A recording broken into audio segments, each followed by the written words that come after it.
At the end of our October 2022 trip to Europe, we went to Milan, Italy. We took the train from Aigle up in Switzerland down to Milan and came into this magnificent train station. The train station is ornate and very old world style. Milan itself was um, kind of gray, if you can imagine. It's a beautiful city, but keep in mind, Jenny and I were both sick at this point, and so our enjoyment was cut down. This is a picture of the stairwell inside our Airbnb the first time we stayed there, and we saw a lot of these pigeons that like to roost in the uh, next door courtyard. Ah, the food. This is a crumble sausage bomb from Nowhere Coffee Company that was nearby. And the French toast and this pancake bowl were from the Hague, Hygge, that was right around the corner. And then we spent several nights going down to La Croce Torrato con Pizza, which was a pizza shop that you had just marvelous pizza and pasta. There were interesting sights in Milan. This is Piazza del Duomo di Milano, which is the plaza in front of the Duomo, and the Gallery Victoria Emmanuel II, which is what you're seeing here. And in this plaza, there's this large statue of Vittorio Emmanuel II. He was a major leader in Italy after their unification.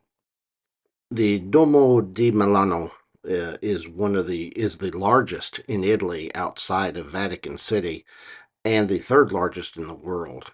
They started construction in 1386, and the final details weren't finished until 1965.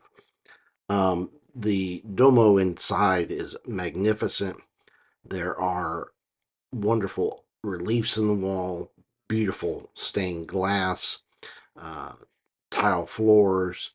It's just a marvelous cathedral to see. Um, this is the cathedral some of you may remember when Andre Bocelli did his uh, online concert during the COVID. This was the Duomo that he did that concert from. So it's highly respected among the Catholic faith as one of the great places, one of the great cathedrals that they have. Interesting, this Duomo also has a holy relic. There's a nail from the cross that is suspended in a box up in the ceiling. Um, so that holy relic is interesting to visit. This Duomo also has one of the major artworks. It has the statue of Saint Bartholomew. Saint Bartholomew was you'll see that here, was the saint that had his skin flayed off of him. And you see the statue here, and you don't really notice until you go around the back side, and that's not a cape he's wearing, that's his skin that he's got flung over his shoulder. So that was pretty interesting to see. That was crafted in 1562. And you'll see here in just a moment that red light up toward the top of the picture, that is where the box containing the holy relic is held. Once a year during the rite of the Navala, the holy relic is brought down from the ceiling and shown to the public, and they do that with this device here. They call it the cloud. It's suspended on pulleys, and a priest rides it up and then brings the holy relic down for the public. On the same square of the Duomo is the Galleria Victoria Emmanuel II. This is the oldest active shopping mall in Italy. It was opened in 1877. It's a magnificent structure. Basically, they took two streets and they covered them with steel and glass dome enclosure. They have these marvelous paintings and very high-end shops.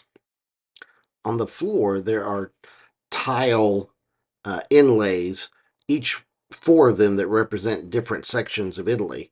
This being Milan, the bull, and if you spin around on the bull's testicles 3 times on your heel, it's good luck. 3 times. Did it 3 times. Okay, all right. Leonardo da Vinci was very important to Milan, as exhibited by this statue. Also, the Scalia Opera House is widely known. Then there's Sorvinsky Castle. I'm probably pronouncing that wrong. This is a 15th century castle. It was one of the largest castle complexes in Europe. It was built by the Visconti family, and they were very wealthy. And they built this castle to protect themselves, and it has been destroyed many times. The name comes from 1450, when Francesco Sforza took it over, and therefore he renamed it to Savorsky Castle. After it was rebuilt after World War II, the city of Milan took it over, and it now holds several of the city's museums that you can visit. This symbol is the symbol of the Visconti family, and you saw it throughout the castle. A trip to Milan is not complete without visiting the Church of Santa Maria della Grazia. This church, or actually the convent next to it, holds the Last Supper.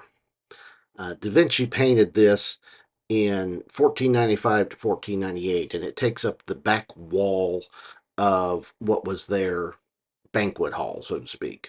And he painted it with uh, the right perspective so that it looks like the room just continues on into the Last Suppers. Uh, on the opposite wall is the crucifixion, which was also magnificent. It was done in 1495. So both of those are amazing paintings to see. One of the last places we saw was the Basilica di Sant'Ambrogio. This church, commissioned in 379 by St. Ambrose, is one of the oldest in Milan. It has marvelous ancient pieces of stonework and art and sculptures and so forth, and we didn't get a chance to go inside. This is all along the outside wall. Inside is supposed to be just also very fascinating, with some very nice frescoes and so forth.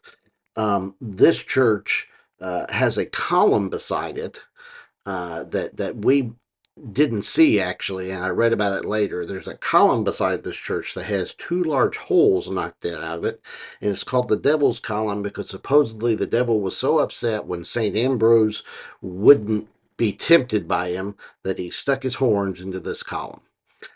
So that was a very interesting church to see as well. Milan for us, unfortunately, did not get a fair treatment because both of us were ill, and we actually spent a couple of days just hanging around the room. However, it does have some magnificent things, and it is definitely worth going and seeing.